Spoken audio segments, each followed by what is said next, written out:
नमस्कार, आप देख रहे हैं यू न्यूज़ यूपी और मैं हूं राहुल सिंह। यूपी गुनाह में गुनाह की एक और सच्ची सनसनीखेज खबर लेकर मैं आपके सामने हाजिर हूं। हमारी ये जो खबर है यूपी के बागपत जिले की है, जहां पर सावन के पवित्र महीने में एक ऐसा हत्याकांड की वारदात को अंजाम दिया गया है, वो भी ऐसी जगह पर जिसके बारे में कोई भी सनातनी कभी सपने में भी नहीं सोच सकता।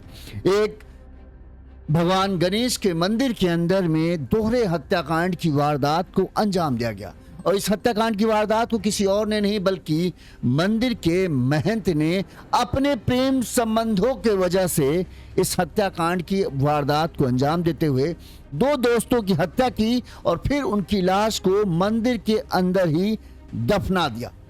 सावन का पवित्र महीना, मंदिर में गूंजते मंत्र और लोगों की आस्था के बीच बागपत से सामने आया ये ऐसा सनसनीखेज कांड है जिसने हर किसी के होश उड़ा दिए। जिस मंदिर में लोग भगवान के दर्शन और शांति की तलाश में पहुंचते थे, उसी मंदिर परिसर के आंगन में दो दोस्तों की हत्या कर उनकी लाश को गाड़ दिया गया। सबसे हैरान करने वाली बात यह आरोप है कि हत्या के बाद ऊपर से वहां पर टाइल्स लगवाई जा रही थी ताकि किसी को शक न हो। 19 दिन तक मंदिर की जमीन के नीचे दोहरे हत्याकांड का राज दफन था, लेकिन जब पुलिस ने कल की रात मतलब 13 अगस्त की रात 3 बजे मंदिर में पहुंचे, जब उन्हें मुखबिरों से सूचना मिली, मंदिर के अंदर पहुंचे, वहां पर महंत नहीं मिला। महंत के दो शिष्य मिले। पुलिस ने जब उनसे सख्ती से पूछताछ की तो उन्होंने वो सनसनीखेज राज बताया जिसकी किसी ने कल्पना नहीं की।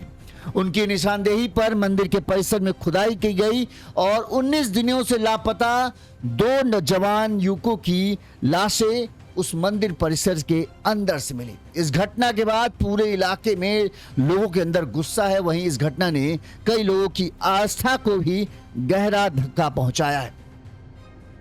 अब सवाल यही है कि आखिरकार मंदिर में ऐसा क्या हुआ कि मंदिर के महंत ने इन दो दोस्तों की हत्या की। दो दोस्तों की हत्या के पीछे की वजह क्या है, दो दोस्तों की हत्या किस तरह से की गई और इस पूरी खूनी खेल के पीछे जिस महंत का नाम सामने आ रहा है वो पुलिस के पहुंचने से पहले ही कैसे मंदिर से फरार हो गया। इस पूरी कहानी का, इस पूरी खबर का जो भी अब तक चीजें सामने आई हैं वो सब कुछ हम अपनी इस रिपोर्ट में आपको डिटेल के साथ बताएंगे ताकि आपको पूरा मामला समझ में आए। ये घटना, जैसा कि हमने आपको बताया, ये घटना जो है यूपी के बागपत जिले की है। अब हम आपको पूरा घटनाक्रम विस्तार से बताते हैं ताकि आपको पूरा मामला समझ में आए। उससे पहले एक छोटी सी अपील, अगर आपको हमारी खबरें अच्छी लगती हैं, आपको लगता है कि हम सही तरीके से खबरें दिखाते हैं, तो आप हमें अपना सहयोग दे सकते हो। जैसे हमें अशोक कुमार जी ने, राकेश कुमार जी ने और राम भजन जी ने हमें मदद भेजी है, इसी तरह से आप भी हमें आर्थिक तौर पर मदद भेज सकते हैं। हमारा फ़ोन पे नंबर स्क्रीन पर फ्लैश हो रहा है। हम आपके सहयोग के हैं बहुत बहुत आभारी रहेंगे। चलिए अब हम आपको पूरा खबर विस्तार से बताते हैं कि सावन के महीने में बागपत जिले में ये कैसा महापाप हो गया जिसकी कोई भी कल्पना नहीं कर सकता था।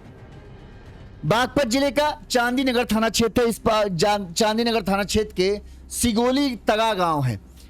इस गांव के रहने वाला अंकित अपनी मां और 5 बहनों को, मतलब कहें अंकित जो है, इसकी 5 बहनें और अंकित था, ये अपने पूरे परिवार के साथ रहता था। 5 बहनों का इकलौता भाई अंकित था और ऊपर से दिव्यांग था। ठीक है, वो घर का इकलौता बेटा था। 2 बहनों की शादी हो चुकी थी। अंकित अभी अविवाहित था और मतलब कहें छोटा मोटा काम करता था, प्राइवेट काम का, क्योंकि दिव्यांग था तो उतना ज्यादा कुछ काम कर नहीं सकता था। अंकित के घर के ठीक सामने उसके दोस्त इसरार का घर है।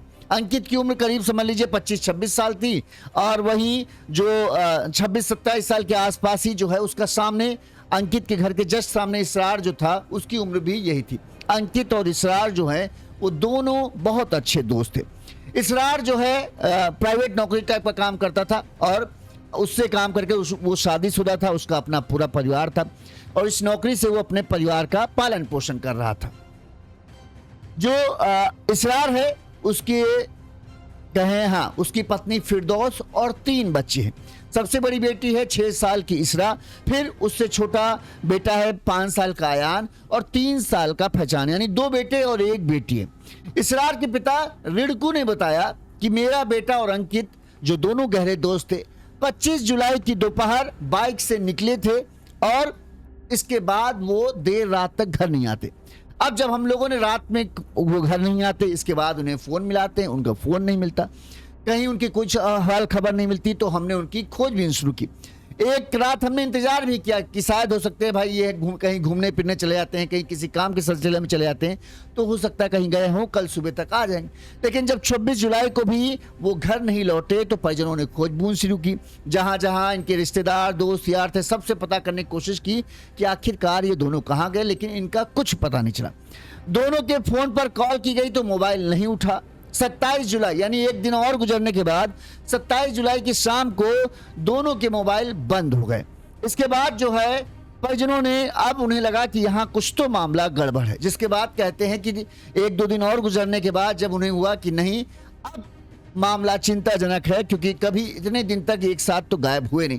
लिहाजा बताते हैं कि 29 जुलाई को रिड़कू के घर वाले और अंकित के घर वालों ने जाकर इस मामले की सूचना चांदनी नगर थाने में दी। अपने दोनों भाई रिड़कू ने अपने बेटे इसरार की, वहीं अंकित के घर वालों ने अंकित की लापता होने की सूचना दर्ज कराई। हाँ, पुलिस को यह जरूर बताया कि दोनों 25 जुलाई की शाम को निकले थे और उसके बाद उनका कुछ पता नहीं चल रहा है। पुलिस ने कहते हैं कि शुरुआत में परिजनों का आरोप है कि पुलिस ने ज्यादा इस मामले में गंभीरता से नहीं लिया। उन्हें लगा कि दोनों जवान लड़के हैं, कहीं घूमने टहलने गए होंगे, कुछ दिनों बाद वापस आ जाएंगे। लेकिन जब कई दिन और गुजर गए, उनका कुछ भी नहीं पता चला। इसके बाद घर वालों ने पुलिस पर जाकर थोड़ा सा दबाव बनाया, तब कहीं जाकर पुलिस इस मामले में पूरी तरीके से एक्टिव हुई और पुलिस ने गहनता से इस पूरे मामले की जांच पड़ताल शुरू की। पुलिस ने सबसे पहले सर्विलांस की मदद ली, यानी कॉल डिटेल निकाले, आखिरी लोकेशन, दोनों के मोबाइल की लोकेशन क्या थी, इन पर चेक किया। इस सब की रिपोर्ट आने में एक दो दिन और निकल गए। इस दौरान कॉल डिटेल निकाली गई तो उससे कुछ खास तो जानकारी नहीं मिली, लेकिन हाँ ये पता चला कि अंकित के फोन से कई बार जो है, ये एक मंदिर है लहचौड़ा स्थित, जो लहचौड़ा एक एरिया है, वहां पर गणेश मंदिर है। उस गणेश मंदिर के महंत है नरेश नाथ, जो ये जो गांव है इसका नाम हमने आपको बताया, एक मिनट, हाँ, सिगौली तगा, ये गांव से मंदिर बस थोड़ी ही दूरी पर है। इस मंदिर के महंत नरेश नाथ से जो है अंकित की कई बार फोन की डिटेल पता चली कि हाँ कई बार अंकित ने फोन मिलाया है और इधर से भी कई बार अंकित को फोन गया। ठीक, दूसरी लोकेशन पता की गई, 25 जुलाई से ट्रेस किया गया तो पता चला कहीं हाँ इधर उधर मिला, लेकिन आखिरी जो लोकेशन थी वो मंदिर के आसपास ही मिली। ऐसे में पुलिस को लगा कि मंदिर से रिलेटेड कुछ मामला हो सकता है। पुलिस मंदिर के आसपास के लोगों से पूछताछ करती है कि क्या कहीं इन दोनों लड़कों को देखा। सब लोग इनकार कर देते हैं, बताते हैं कि महंत और उनके जो शिष्य हैं उनसे भी पूछताछ की गई, लेकिन उन्होंने कहा कि नहीं हम लोगों को नहीं, मतलब हाँ बातचीत होती थी लेकिन ऐसा कुछ ज़्यादा वो नहीं। अच्छा, पुलिस ने जब गांव में भी पड़ताल की तो इस दौरान पुलिस को एक कुछ अहम बात पता चली। पुलिस को पता चला कि महंत का अंकित की सिस्टर के साथ प्रेम प्रसंग चल रहा है। इस बात की जानकारी मिली, अब ये सच है कि नहीं है पता नहीं, लेकिन पुलिस को ऐसी उड़ती हुई सूचना मिली और पुलिस को यह भी पता चला कि अंकित को यह बात नापसंद थी। अंकित को इस बात की जानकारी हो चुकी थी, लिहाजा अंकित ने अक्सर जो है महंत को फोन करता था तो उसके पीछे महंत को धमकाने का कि तुम मेरी बहन से अपना रिश्ता तोड़ लो और मेरी बहन से बातचीत मत करो। अब गांव पुलिस को ये एक बड़ी अहम बात पता चली थी जो पूरी तरीके से छुपी हुई थी, लिहाजा पुलिस को पता चला कि किससे आखिरकार पूछताछ करनी, यानी मंदिर के महंत नरेश नाथ, जो ये श्री गणेश मंदिर था इसका महंत था और इससे पूछताछ करनी जरूरी थी। पुलिस ने जब पूरी तरीके से हर तरह से ये बात पुख्ता हो गई कि कहीं ना कहीं इस पूरे हत्याकांड की जो मतलब जो गायब है दोनों वो आदमी, ये कहीं ना कहीं उस मंदिर से ही जुड़े हैं और इस नरेश नाथ को ही सब कुछ ना कुछ पता है, जिसके साथ जब ये मुंह खोलेगा तो उन दोनों युवकों का पता चल जाएगा, अंकित और इसरार का। कहते हैं कि पुलिस ने बुधवार रात बड़े ही गुप्त तरीके से इस श्री गणेश मंदिर पे छापा मारा, लेकिन इसकी भनक पता नहीं कैसे महंत नरेश नाथ को लग गई और वो वहां से भाग गया। पुलिस को मंदिर से उसके दो शिष्य मिले, जिसमें एक का नाम है कृष्ण यादव और दूसरे का नाम है उज्जवल, वो भी उसी मंदिर में रहते थे। आप मंदिर देखोगे तो मंदिर काफी ऐसा छोटा मोटा नहीं है, मंदिर अच्छा खासा बड़ा मंदिर है। ठीक है, अच्छा खासा बड़ा मंदिर बना है, फिर आगे अहाता बड़ा अच्छा है, यज्ञशाला वगैरह बनी है, सब कुछ है। घर नीचे जो ये महंत वगैरह रहते थे इनके लिए कमरे अमरे भी बने थे। तो पुलिस ने जब इनका पता किया तो पता चला महंत तो है नहीं, कहाँ गया इसकी जानकारी है नहीं। और यही समझ में आया कि हाँ अचानक से ही महंत गए हैं, यानी उसे इस बात की भनक लग गई थी कि शायद पुलिस छापेमारी कर सकती, इससे पहले ही वो गायब हो गया। पुलिस ने दोनों जो शिष्य थे नरेश नाथ के, महंत नरेश नाथ के शिष्य जो थे कृष्ण यादव और उज्जवल, दोनों से पूछताछ शुरू की। शुरुआत में तो दोनों ने पुलिस को बरगलाने की कोशिश की कि भैया हम क्या सर जाने, महंत जी हैं, महंत जी जो कहते हैं हम करते हैं, इस तरह से बस है, मतलब घुमाने फिराने की कोशिश की। लेकिन पुलिस की सख्ती के आगे जब पुलिस ने अपने स्टाइल में पूछताछ की तो दोनों टूट गए। दोनों ने कबूल किया कि महंत नरेश नाथ ने इन दोनों युवकों को मौत के घाट उतार दिया। ये दोनों युवक 25 जुलाई को शाम को मंदिर आए थे और नरेश नाथ से इनके साथ झगड़ा हुआ था, जिसके बाद जो है महंत और हम लोगों ने मिलकर जो है उनकी हत्या की और फिर उनके लाश को हमने दफना दिया। पुलिस ने पूछा कहाँ दफनाया, हमको ले चलो। पुलिस को नहीं अंदाजा था कि मंदिर के अंदर में ही इन दोनों लाशों को दफनाया गया होगा। अब उन्होंने बताया कि कहीं जाने की जरूरत नहीं, लाश यहीं। ये बात सुनकर पुलिस वालों के बेहोश उड़ गए कि वाकई में अगर मंदिर के अंदर होगा तो किसी को शक भी नहीं होता। तो बड़ा ही सटीक तरीके से महंत ने इन दोनों की लाशों को ठिकाना लगाया। इसके बाद कहां पर लाशें ठिकाने लगाई गई थी, वहां पर गए तो वहां पर देखा गया कि आधे से ज्यादा जगह पर जहां पर लाश गाड़ी गई थी उस पूरे इलाके को इन्होंने सीमेंटेड ईंट, जो टाइल्स होती हैं जो सीमेंट वाली, उन टाइल्स से करीब करीब वहां पर ढक दिया गया था। पुलिस ने टाइल्स तोड़ा और उन टाइल्स को तोड़ने के बाद जो है वहां पर खुदाई की और खुदाई करने के बाद 19 दिन से गायब दोनों युवकों के शव वहां से बरामद हुए। युवकों के शव मिलते ही हड़कंप मच गया। कह रात में ही पुलिस ने अंकित और इसरार के घर वालों को इस बात की सूचना दी कि आपके बच्चों के शव मिले। घर वालों को जब तक जानकारी नहीं हुई थी तब तक उन्हें यकीन था कि शायद उनके बच्चे सुरक्षित हैं, लेकिन जब ये बात पता चली कि शव मिले हैं और 19 दिन हो चुके तो जाहिर सी बात है, आप समझ सकते हैं कि शव पूरी तरह से सड़ गल चुके थे। शरीर पे जो कपड़े थे उनसे ही पहचान करनी थी। लिहाजा पुलिस ने दोनों के ही परिजन, अंकित और इसरार के परिजनों को पोस्टमार्टम हाउस बुलाया। वहां पर इन दोनों की पहचान कराने की कोशिश की गई कि भाई आप पहचान सकते हो, क्योंकि अब चेहरा वेहरा तो बचा नहीं है, जो कपड़े पहने हैं, जो इनके चीजें इनके पास, उसी से पहचान हो सकती है। इसके बाद जो है पुलिस ने, घर वाले पहुंचे, घर वालों ने बॉडी देखी और उसके बाद जो है रात में ही पहचान की कि हाँ ये हमारे ही बच्चे हैं, अंकित और इसरार। इसके बाद घटना के बाद मृतक के परिजनों का रो रो कर बुरा हाल था। वहीं इस घटना के बारे में जो अंकित के घर वाले, जो रिश्तेदार हैं, जो भाई हैं, उन्होंने क्या कहा वो सुनिए। तो उन्होंने बाइक पे उसे बिठाया, बाइक पे बिठा के वो लेके गए उसको, और उन्हें खाने पीने के बाद वो मंदिर की तरफ गए होंगे। मंदिर के बाद से उनका कोई अता पता नहीं है। शाम के टाइम 3-4 बजे के करीबन उनका फोन स्विच ऑफ हुआ। उसके बाद से कोई अता पता नहीं है उनका। कितने दिन से लापता था ये 24 तारीख को लापता हुआ था, आज ही 13 तारीख हो गई है। आज क्या हुआ? आज सुबह मॉर्निंग में 3-3:30 बजे पुलिस वाले आए हैं और उन्होंने हमें बताया कि ऐसे ऐसे बात है, उस मंदिर में 2 शव मिले हैं। जब वहाँ पे चेक किया है तो वो हमारे अंकित के और इसरार के निकला।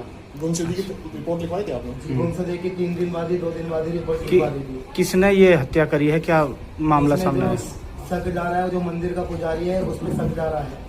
अच्छा, वो मंदिर में पुजारी से ही मिले गए थे। बाबा नाम से जाना जाता है वो। क्या काम करता था? अंकित घर पे ही रहता है, अपाई जगह। अच्छा, ये बताओ उनकी बाबा ने हत्या क्यों करी है? क्या तो जी या तो अंकित को ही मालूम है या बाबा को मालूम है। ये हमारी तरफ से देखा जाए, अंकित तो बिल्कुल सीधा आदमी है, किसी से ना तो बोलता था फालतू, ना किसी घर पे ही रहता था। अंकित की बहन के संबंध बताए गए हैं, ये बात सच है? नहीं, ये बात सच नहीं है। जो फोटो जो लीक हुई है उनकी, वो हरिद्वार में पूरा परिवार गया हुआ था। बाबा को गुरु बनाया था उन्होंने अपने दिल से। अब भक्ति जो जागती है वो तो हमने, हमारी तरफ से तो हमारे दिल में भक्ति जागेगी। ठीक है, बाबा के दिमाग में, दिल में क्या चल रहा है वो बाबा जाने। अच्छा, और हरिद्वार में गए हुए थे, जैसे नॉर्मल फोटो खिंचवा लेते हैं वैसे ही नॉर्मल फोटो खींच के वो इंस्टाग्राम पे डाल रखा है। किसका फोटो था? वो हमारी बहन का ही था। अच्छा, जी। तो इनकी अंकित की किसी और से दुश्मनागी? नहीं, किसी के दुश्मनागी नहीं थी।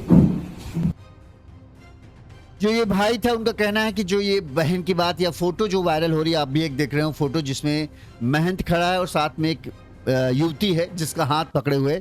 इन लोगों का कहना है कि जो है अंकित का परिवार जो है उस महंत को गुरु मानता था, ठीक है, और उस गुरु के जाते जब कहीं जैसे किसी मंदिर में दर्शन करने गए वहां पर ही फोटो है, वहां पर इस फोटो का कोई अदर मतलब नहीं है। लेकिन इन लोगों का कहना है ऐसा नहीं, जबकि पुलिस कहना है कि जो ये पूरा जो मामला था वो इसी चीज का था कि अंकित के घर के किसी महिला के साथ जो है इसके प्रेम संबंध थे महंत के, और अंकित इस बात का विरोध करता था और इसी बात के लिए शायद अंकित और इसरार जो है वो महंत को धमकाने के लिए यहाँ पर आए थे। लेकिन यहाँ पर उल्टा ही मामला पड़ गया।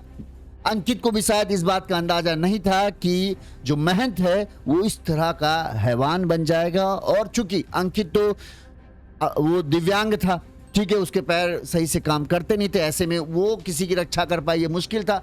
इसरार जो था अकेला पड़ गया, इधर पड़ गए 3 आदमी, तो अकेला इसरार भी कुछ नहीं कर पाया, और उसके बदले जो है महंत ने अपने दोनों शिष्यों के साथ मिलकर बताते हैं कि इनकी पीट कर हत्या की और फिर इनकी लाश को मंदिर के अंदर, मंदिर परिसर के अंदर ही दफना दिया। किसी को इस बात की कानो कान भनकने लगी, और फिर चूंकि मंदिर का आंगन है तो सीमेंट वीमेंट का जो टाइल्स लगते हैं, अक्सर काम होता रहता है, वो सीमेंट का टाइल भी वहां लगवा दिए, और 19 दिन तक किसी को भनक नहीं लगी कि जो सीमेंट के टाइल लगाए गए हैं इसके नीचे एक गहरा खौफनाक राज दबा हुआ है।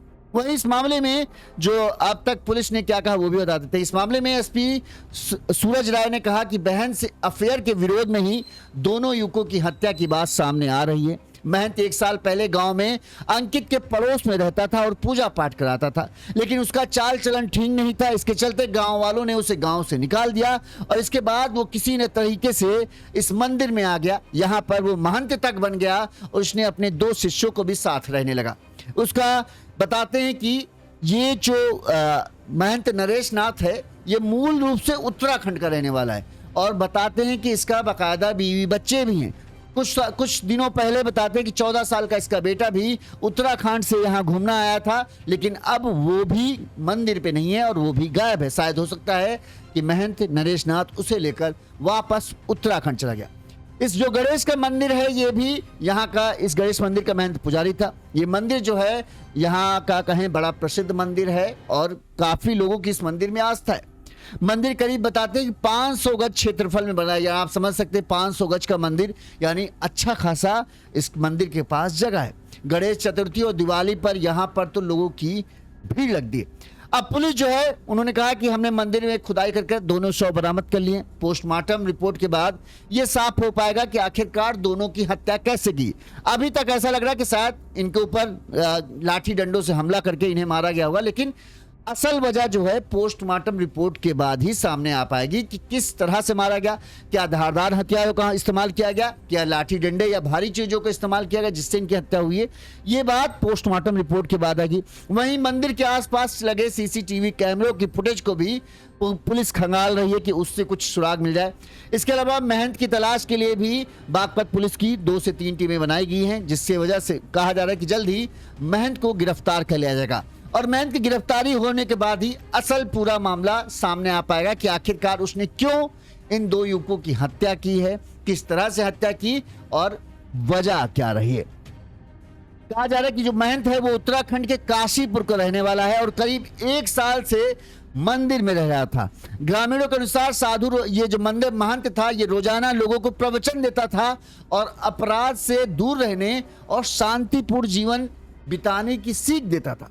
गुस्से को ये कहता था कि गुस्से को बाहर मत निकालिए, गुस्से को अपने अंदर ही खत्म कर दीजिए। और दूसरों को शिक्षा देने वाला ये आदमी खुद ही इतना बड़ा हैवान निकला कि इसने अपने प्रेम संबंधों की वजह से, कि किसी ने आकर इससे कहा कि हमारे घर से दूर रहो, ये इतना बौखला गया कि उसने उस घर के इकलौते बेटे की हत्या कर दी और साथ में उसके साथ आए एक दोस्त की, जिसका पूरा परिवार है, 3 बच्चे हैं, पत्नी है, उसको भी उसके घर को उजाड़ कर बंजर बना दिया। पता नहीं, हमें एक तो समझ में नहीं आता इतनी कम उम्र में ये आखिरकार इस मंदिर का महंत बन कैसे गया। क्या उसने कौन सा ऐसा जैक लगाया कि इसकी इतनी आसानी से वो इस मंदिर का महंत बन गया। क्योंकि महंत जो होते हैं अमूमन बुजुर्ग होते हैं। अब इतने बड़े मंदिर का, इतने प्रसिद्ध मंदिर का, जहां पर लोगों को अच्छा खासा आना है और बड़ा अच्छा बना हुआ है, आप देखो, तो जाहिर सी बात है या तो फिर जिसने मंदिर बनाने में सबसे ज्यादा सहयोग हुआ उसी को इसने पटाया कि उसने इसको इतनी कम उम्र में मंदिर का महंत बना दिया। बहरहाल अब जो भी हो वो सच सामने आएगा, वो पुलिस की पूछताछ में आएगा। लेकिन ये भी सवाल सच में उठता है कि इतनी कम उम्र में, कि 30 साल के आसपास है, 30-35 साल के आसपास है, इतनी कम उम्र इसमें मंदिर का महंत बना किसने दिया? ऊपर से इसने क्यों हत्या की, कैसे मारा, क्या तीनों ने मिलकर मारा, धारदार हथियार से मारा, लाठी डंडों से मारा, कैसे मारा?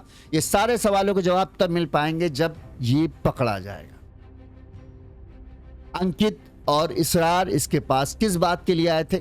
जाहिर सी बात अभी तो पुलिस को यही लग रहा है कि हाँ, जो अंकित और इसरार गए थे वो इसे धमकाने के लिए या डराने के लिए गए थे कि ऐसा है, सबक सुन लो नहीं तो फिर बुरा होगा। लेकिन इससे पहले अंकित और इसरार वापस आते उसने इनके साथ ही कांड कर दिया। इस मामले में पुलिस ने क्या कहा वो भी हम आपको सुना देते हैं।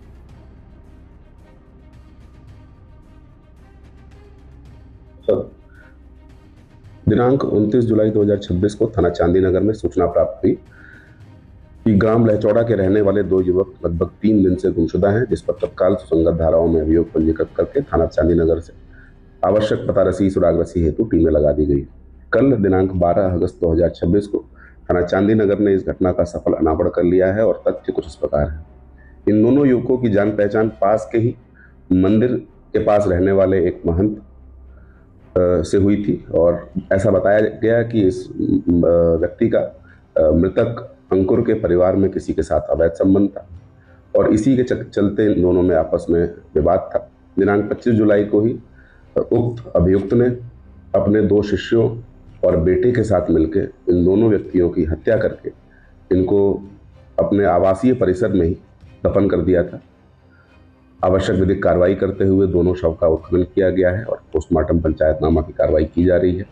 घटना में शामिल 2 अभियुक्त उज्जवल और कृष्णा यादव को गिरफ्तार कर लिया गया है।